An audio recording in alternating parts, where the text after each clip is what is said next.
Hello दोस्तों, आप सभी को स्वागत है आपका अपना YouTube channel Rishabh online classes में। तो आज क्लास है 10th विषय जीव विज्ञान चैप्टर जैव प्रक्रम के टॉप 25 क्वेश्चन आंसर को देखेंगे, जो कि बोर्ड की दृष्टि से काफ़ी महत्वपूर्ण है।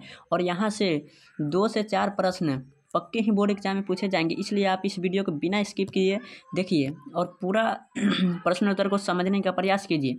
तो यदि आपको यह वीडियो पसंद आए तो वीडियो को लाइक, कमेंट, शेयर और चैनल को सब्सक्राइब करके बेल आइकन को प्रेस करिएगा, जिससे कि आपको अगली वीडियो जो अपलोड किया जाएगा जिसका नोटिफिकेशन सबसे पहले आप तक पहुँच जाएगी। तो चलिए प्रश्न की ओर चलते हैं। तो प्रश्न संख्या 1 है, पौधों में गैसों का आदान प्रदान कैसे होता है। तो देखिए उत्तर इसका है, पौधों में गैसों का आदान प्रदान उनकी पत्तियों में उपस्थित रंध्र के द्वारा होती है।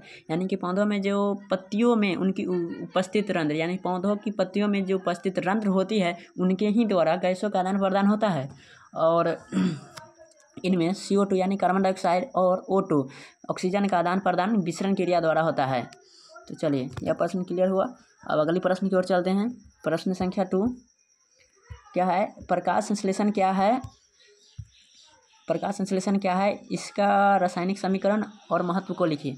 तो देखिए प्रकाश संश्लेषण पेड़ पौधों द्वारा कार्बन डाइऑक्साइड एवं जल एवं पर्णहरित के माध्यम से सूर्य की प्रकाश की उपस्थिति में ग्लूकोज का संश्लेषण करना प्रकाश संश्लेषण कहलाता है। यानी कि देखिए पेड़ पौधों द्वारा कार्बन डाइऑक्साइड CO2 जल H2O एवं पर्णहरित के माध्यम से सूर्य की प्रकाश की उपस्थिति में, यानी कि सूर्य के प्रकाश की उपस्थिति नहीं होगी तो प्रकाश संश्लेषण संभव नहीं है। इसलिए सूर्य के प्रकाश की उपस्थिति होनी चाहिए और उपस्थिति में ग्लूकोज का संश्लेषण करना ही प्रकाश संश्लेषण कहलाता है। और इसका रासायनिक समीकरण है 6CO2 + 6H2O। पर्णहरित में प्रकाश की जब पड़ती है तो 6H12O6 + 6O2 यानी कि कार्बन डाइऑक्साइड और जल प्रकाश की उपस्थिति में ये जो है C6H12O6 ग्लूकोज और 6O2 यानी ऑक्सीजन का निर्माण करती है। चलिए इसका महत्व क्या है, देखिए इस क्रिया द्वारा पौधों में भोजन का निर्माण होता है। यानी पौधों इस क्रिया द्वारा अपने भोजन स्वयं निर्माण कर लेती है और इस क्रिया में ऑक्सीजन का निर्माण होता है, जो मानव जीवन के लिए बहुत आवश्यक है। तो चलिए अगला प्रश्न देखते हैं। अगला प्रश्न है, आमाशय में अम्ल की क्या भूमिका है। तो देखिए आमाशय के भित्ति में जठर ग्रंथि पाई जाती है, जिससे हाइड्रोक्लोरिक अम्ल का निर्माण होता है। यानी कि आमाशय की भित्ति में जो जठर ग्रंथि पाई जाती है, जिससे हाइड्रोक्लोरिक अम्ल का निर्माण होता है, यहाँ हुआ। और यहाँ भोजन का पाचन अम्लीय माध्यम में होता है। यानी कि आमाशय में भोजन का पाचन कैसे होता है, तो अम्लीय माध्यम में होता है और भोजन के साथ आए जीवाणु को अम्ल नष्ट कर देता है। यानी कि जो भोजन आप करते हैं उन भोजन के साथ जो भी कीटाणु जीवाणु यानी कि बेकार जीव जंतु छोटे छोटे जंतु चले जाती है भोजन के साथ, उसको यह जो अम्ल है हाइड्रोक्लोरिक अम्ल वह नष्ट कर देती है। तो चलिए अगले प्रश्न की ओर चलते हैं। अगला प्रश्न है, वायवीय यानी वायवीय ऑक्सी तथा अवायवीय अनॉक्सी श्वसन में क्या अंतर है। तो देखिए वायवीय इधर है, इधर अवायवीय। तो चलिए इसको देखते हैं, थोड़ा सा छोट कर लेते हैं। तो देखिए यह ऑक्सीजन की उपस्थिति में होती है, यानी कि ऑक्सी क्रिया जो है श्वसन ऑक्सीजन की उपस्थिति में होती है और अनॉक्सी ऑक्सीजन की अनुपस्थिति में होती है। ऑक्सी श्वसन माइटोकॉन्ड्रिया में होती है, अनॉक्सी श्वसन कोशिका द्रव में होती है। और ऑक्सी यानी कि वायवीय श्वसन में ATP यानी कि ATP के 38 अणु बनते हैं। इसमें ATP के 2 अणु बनते हैं, 2 ATP। इसमें अल्कोहल नहीं बनता है, यानी कि ऑक्सी श्वसन में अल्कोहल नहीं बनता है और अनॉक्सी श्वसन में अल्कोहल बनता है। देखते हैं अगला।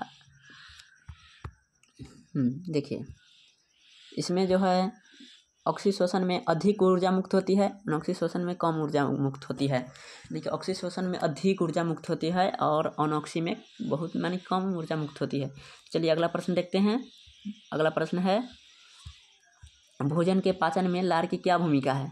तो देखिए भोजन के पाचन में लार की अति महत्वपूर्ण भूमिका है। लार में उपस्थित सलाइवरी एमाइलेज कार्बोहाइड्रेट को तोड़ता है और उसे माल्टोज में बदल देता है, जिससे आमाशय में भोजन का पाचन आसान हो जाता है। यानी देखिए लार में जो उपस्थित सलाइवरी माइलेज होता है जो भोजन के कार्बोहाइड्रेट को तोड़ता है, यानी कि भोजन को जो जटिल अवयव होता है उसे तोड़ता है और वह जो है माल्टोज में बदल देता है, जिससे कि भोजन आमाशय में पाचन आसान से हो जाता है। चलिए अगला प्रश्न देखते हैं। पित्त क्या है? पित्त क्या है? मनुष्य के पाचन में इसका क्या भूमिका है, यानी कि पित्त क्या है वह बताना है और पाचन में जो भूमिका पित्त का है वह बताना है। देखिए, पित्त गाढ़ा एवं हरा रंग का क्षारीय द्रव है। पित्त कैसा द्रव है? तो क्षारीय द्रव है, जो पित्ताशय से निकल कर, यानी कि पित्ताशय से निकल कर अमाशय से आए अम्लीय भोजन को क्षारीय बनाता है। यानी कि वह जो है पित्ताशय से निकलती है और अमाशय से जो आई हुई भोजन रहती है उसे क्षारीय बना देती है, उसे वह क्षारीय बना देती है और वसा का पाइशीकरण करता है। पित्त जो है वसा का पाइशीकरण भी करता है। तो चलिए, यह जो है मनुष्य के पाचन में इसकी भूमिका थी। चलिए अगला प्रश्न देखते हैं। पादप में भोजन का स्थानांतरण कैसे होता है? देखिए, पादप में भोजन का स्थानांतरण कैसे होता है, इस बात को समझना है। तो देखिए, पादप में भोजन का वहन पत्तियों से प्रारंभ होकर, यानी कि पत्ती में जो भोजन प्राप्त बनती है वह भोजन वहाँ से प्रारंभ होकर फ्लोएम, यहाँ गलती है, फ्लोएम होना चाहिए, फ्लोएम वाहिनियों द्वारा पूरे पादप शरीर में होता है। फ्लोएम वाहिनियों की चालनी नलिका में चालनी पद से होकर भोजन का प्रवाह उच्च सांद्रण से निम्न सांद्रण की ओर होती है। यानी देखिए, भोजन पौधों में भोजन का स्थानांतरण के लिए फ्लोएम और जल के लिए हो जाएगा जाइलम। फ्लोएम हो जाएगा जो भोजन के लिए हो गया और जल के लिए हो जाएगा जाइलम। तो चलिए विशेष से रहने देते हैं, अगली प्रश्न देखते हैं। अगला प्रश्न है, पादपों में जल और खनिज लवण का वहन कैसे होता है? देखिए, पादपों के जड़ों में जाइलम एवं फ्लोएम उत्तक पाए जाते हैं।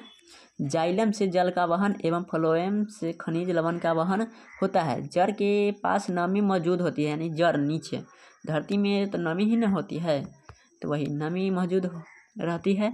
इस नमी को यह दोनों उत्तकों के माध्यम से जड़ सोख कर, यानी जड़ उसे सोख लेता है और पौधों के में परिवहन करती है और सोख कर पौधों के विभिन्न भागों में छोड़ देती है। तो चलिए अगला प्रश्न देखते हैं। अगला प्रश्न है, स्वपोषी तथा अगला प्रश्न है, स्वपोषी तथा विषमपोषी पोषण में क्या अंतर है? तो देखिए, स्वपोषी पोषण, इधर विषमपोषी पोषण लिख दिए, इससे आप कर दीजिएगा। देखिए, स्वपोषी पोषण केवल हरे पेड़ पौधे में होता है, यानी कि स्वपोषी पोषण जो है केवल हरे पेड़ पौधे में होते हैं, और यह विषमपोषी पोषण यह हरे पेड़ पौधे के अतिरिक्त, यानी कि इसके अलावा अन्य सभी जीवों में होती है, यानी कि मानव हो गया, जानवर हो गया, इस सभी जीव में होता है। तो चलिए अगला देखते हैं।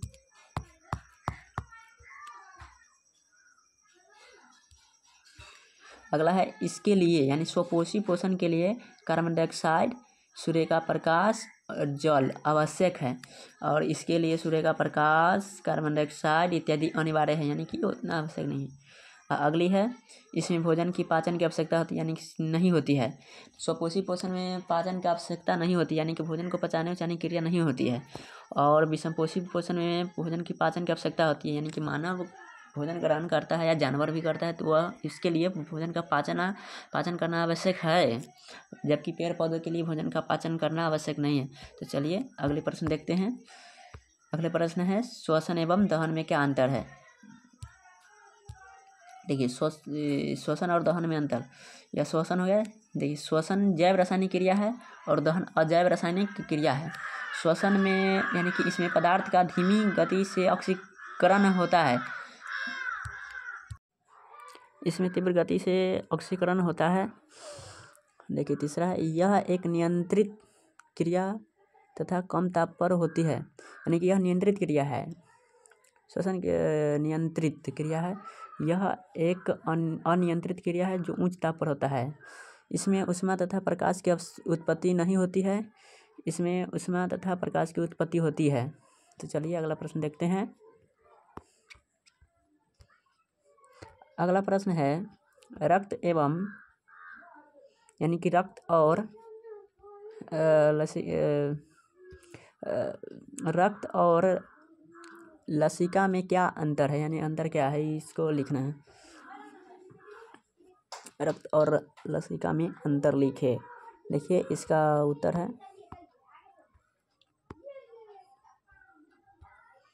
रक्त। यह लाल रंग का होता है। लसिका रंगहीन या हल्के पीले रंग का होता है। इसमें हीमोग्लोबिन होता है, जबकि लसिका में हीमोग्लोबिन न होता है या नहीं होता है इसमें। यानी कि रक्त में लाल रक्त कणिकाएँ, श्वेत रक्त कणिकाएँ और रुधिर पट्टिकाणु होती है, और लसिका में कणिकाएँ नहीं होती है।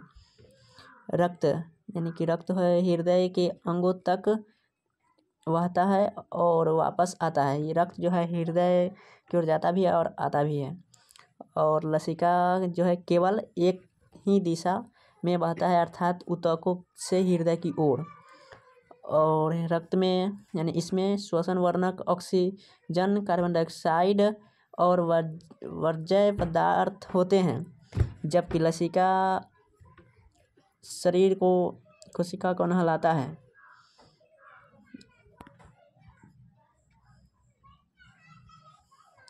इसमें सभी प्रकार की रक्त पाए जाते हैं और लसिका में फाइब्रिनोजन नहीं होता है। तो चलिए अगला प्रश्न की ओर चलते हैं। परिसंचरण तंत्र से आप क्या समझते हैं? अगला प्रश्न है परिसंचरण तंत्र से आप क्या समझते हैं? देखिए, किसी जंतु के शरीर में विभिन्न पदार्थों के परिवहन के लिए उत्तरदायी अंग तंत्र परिसंचरण तंत्र कहलाता है। यानी कि किसी जंतु के शरीर में जो विभिन्न प्रकार के पदार्थ होती है, उन पदार्थ को परिवहन एक जगह से दूसरे जगह भेजने के लिए जो अंग तंत्र पाया जाता है उसे ही परिसंचरण तंत्र कहते हैं। जैसे कि मनुष्य में हो गया रुधिर परिसंचरण तंत्र। तो चलिए अगला प्रश्न देखते हैं। श्वसन के लिए ऑक्सीजन प्राप्त करने के संदर्भ में स्थलीय जीव जलीय जीव की अपेक्षा किस प्रकार अधिक लाभदायक स्थिति में होता है? देखिए, स्थलीय जीव वातावरण से ऑक्सीजन लेते हैं तथा वातावरण में ऑक्सीजन की बहुलता होती है, इसलिए स्थलीय जीव को धीमी गति से सांस लेना पड़ता है, जबकि जलीय जीव जल में घुलित ऑक्सीजन का उपयोग करते हैं जिसकी मात्रा बहुत कम होती है, इसलिए उसे तेजी गति से सांस लेना पड़ता है। यानी देखिए, स्थलीय जीव जो है स्थल पर रहता है, वह उसमें वातावरण में ऑक्सीजन अधिक मात्रा में होती है, जिसलिए उसे सांस लेने में कठिनाई नहीं होती है। वह धीमी गति से सांस लेता है, फिर भी काम चल जाता है। लेकिन जलीय जीव जो जल में रहता है, वह जल में घुलित ऑक्सीजन का उपयोग करते हैं। यानी कि जल में घुलित ऑक्सीजन को वह सांस के रूप में लेती है, तो कठिनाई तो होगी ही, इसलिए उसे जो है तेजी गति से सांस लेना पड़ता है। तो चलिए अगले प्रश्न देखते हैं। उत्सर्जन की परिभाषा दे। उत्सर्जी पदार्थ क्या है? मानव के 2 उत्सर्जी अंग के नाम लिखे। तो देखिए, उत्सर्जन शरीर में उपापचय क्रियाओं द्वारा बने अपशिष्ट पदार्थ को शरीर से बाहर निकालने की प्रक्रिया को उत्सर्जन कहते हैं। कि शरीर में उपापचय क्रियाओं यानी मानव शरीर में जो उपापचय यानी पाचन क्रिया द्वारा जो अपशिष्ट यानी बेकार पदार्थ का निर्माण होता है, उस पदार्थ को शरीर से बाहर निकालने की प्रक्रिया होती है, उसे उत्सर्जन कहते हैं।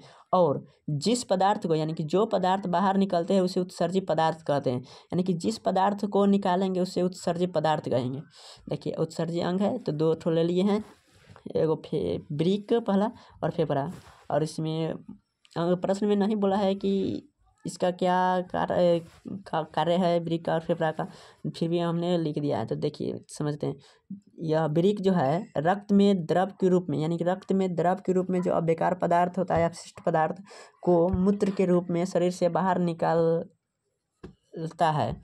और फेफड़ा जो रक्त में गैसीय अपशिष्ट पदार्थों को शरीर से बाहर निकालता है। यानी फेफड़ा जो है रक्त में गैस के रूप में जो बेकार पदार्थ रहता है उसे शरीर से बाहर निकालने की काम करता है। तो चलिए अगला प्रश्न देखते हैं। रक्त क्या है? रक्त क्या है?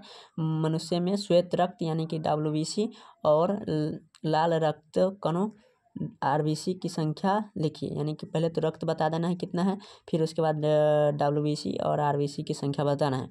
तो देखिए, रक्त एक तरल संयोजी उत्तक है जिसका रंग एक विशेष प्रकार की प्रोटीन हीमोग्लोबिन के कारण लाल होता है। यानी रक्त का रंग लाल होता है क्यों? तो यही कारण है, हीमोग्लोबिन इसमें पाया जाता है, प्रोटीन है। देखिए, WBC यानी श्वेत रक्त कण की संख्या 5000 से 10,000 प्रति घन मिली रक्त होती है। और RBC रेड ब्लड लाल रक्त कणिकाएं का संख्या 45 लाख से 50 लाख प्रति घन मिली रक्त होती है। चलिए अगला प्रश्न देखते हैं। अगले प्रश्न है वाष्पोत्सर्जन क्या है, इसके महत्व को लिखे। देखिए वाष्पोत्सर्जन पौधों में पत्तियों के छिद्रों से जल वाष्प के रूप में जल को बाहर निकलने की प्रक्रिया को वाष्पोत्सर्जन कहते हैं।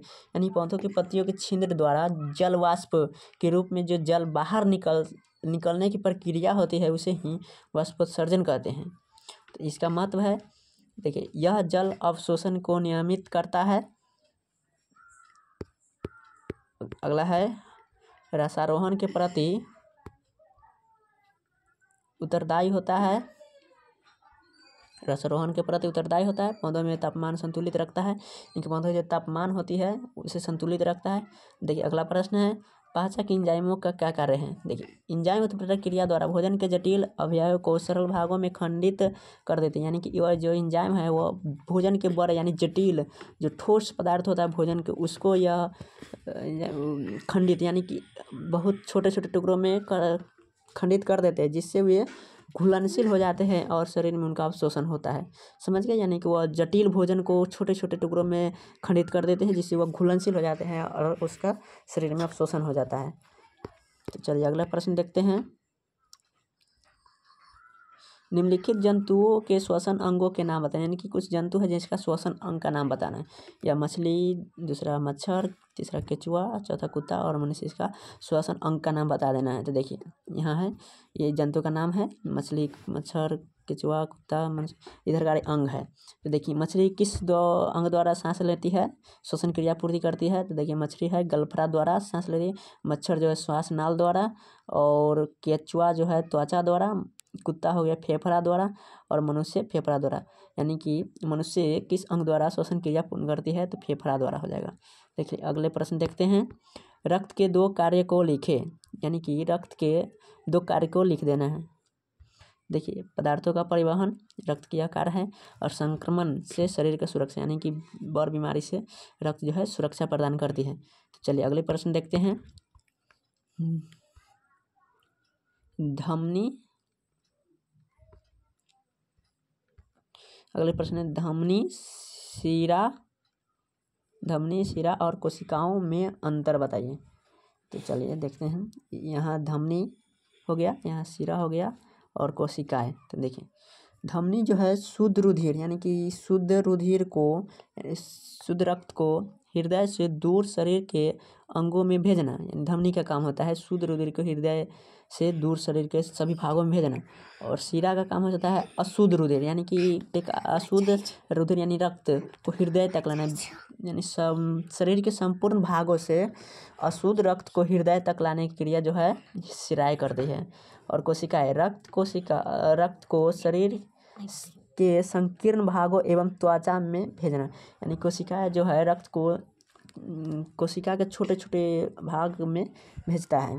तो चलिए अगला है, इनकी दीवारें यानी कि धमनी की दीवारें तन्ने, मोटी और पेशीयुक्त होती है। देखिए शिराएँ की दीवारें पतली, रेशेदार तथा तन्ने होती है, और कोशिकाएं दीवारें अधिक पतली होती है। कोशिका की जो दीवारें हैं वो अधिक पतली होती है।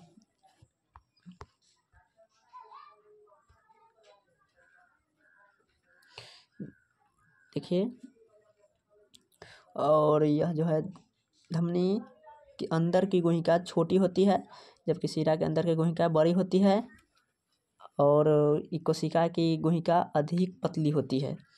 देखिए धमनी में, यानी कि धमनी होगा यहाँ, इसमें है तो धमनी में कपाट नहीं होती है, और शिराएँ में कपाट होती है, और यह हो गया कोशिका, यानी कि इनमें कपाट नहीं होती है।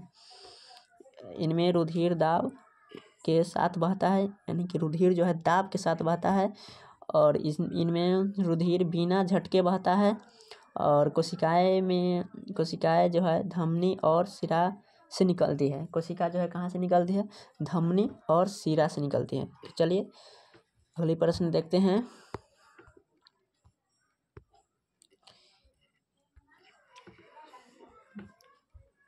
अगली प्रश्न है, कोई वस्तु सजीव है,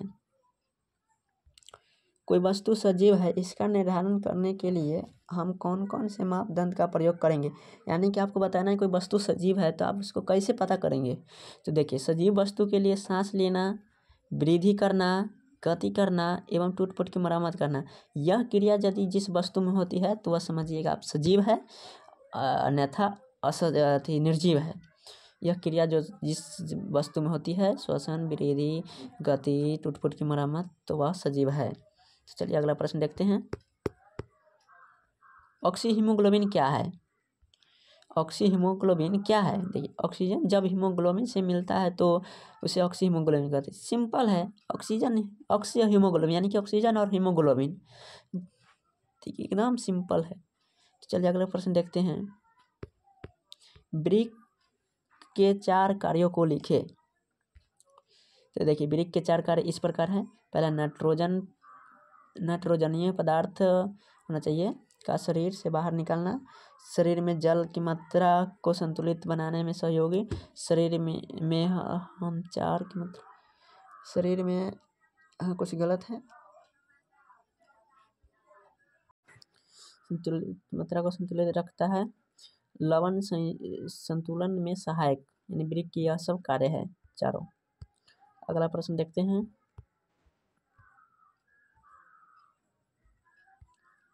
अगला प्रश्न है, श्वसन और श्वासोच्छ्वास में क्या अंतर है? देखिए, श्वसन और श्वासोच्छ्वास में अंतर बताना है। तो देखिए, यह श्वसन जो है एक जैव रासायनिक क्रिया है, यह आपको पहले ही पता चल चुका है। और श्वासोच्छ्वास यह एक भौतिक क्रिया है, इस क्रिया में गैसों का आदान प्रदान होता है। देखिए, श्वसन क्रिया में ऊर्जा का उत्पादन होता है जो एटीपी के रूप में संचित रहता है, यानी ऊर्जा जो है एटीपी के रूप में होता है। आपको पहले ही पता चुका है कि श्वसन क्रिया में एटीपी के रूप में संचित रहते हैं, और ये श्वासोच्छ्वास ऊर्जा का उत्पादन नहीं होता है। श्वासोच्छ्वास क्रिया में जो है ऊर्जा का उत्पादन होता ही नहीं है। आगे की ओर चलते हैं।